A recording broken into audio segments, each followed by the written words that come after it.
1500 kilogram द्रव्यमान की एक कार, जो कार का द्रव्यमान स्मॉल एम हमको दिया जा रहा है वो 1500 किलोग्राम दिया जा रहा है, जो 60 किलोमीटर प्रति घंटे के वेग से चल रही है।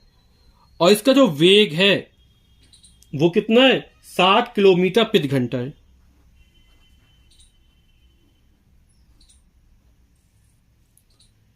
रोकने के लिए किए गए कार्य का परिकलन कीजिए।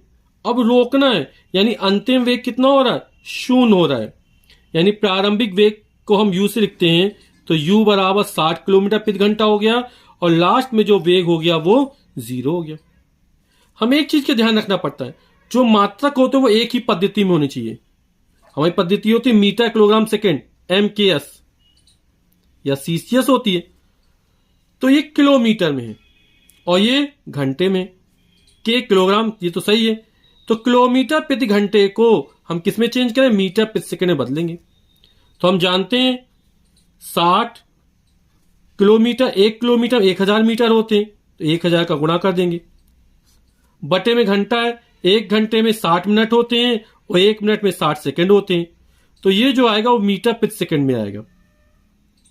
60 से 60 हमारा कैंसिल हो जाएगा, 1 जीरो से 1 जीरो कट गया, 100/6 आएगा और 2 से कट जाएगा तो 50/3 हो जाएगा।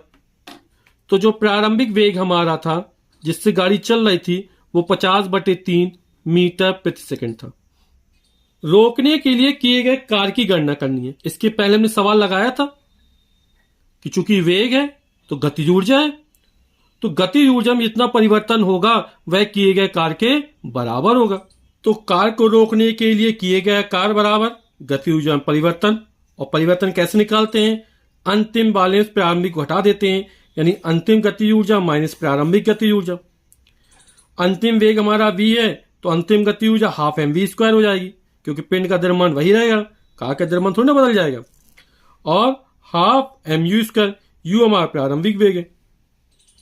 तो सबके मान रख देते हैं, 1/2 m का मान 1500 है, 1500, और v का मान 0 है तो 0 का वर्ग, माइनस 1/2 m का मान 1500, u और u का मान हमारा 50/3 का वर्ग।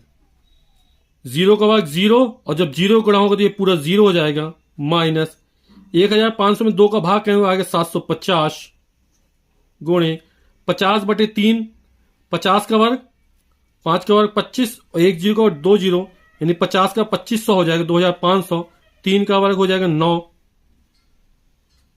माइनस आ जाएगा, 3 से काट देंगे, 3 दूनी 6, 7, 1 बचा 3 5 15, 250 गुणे 2500/3,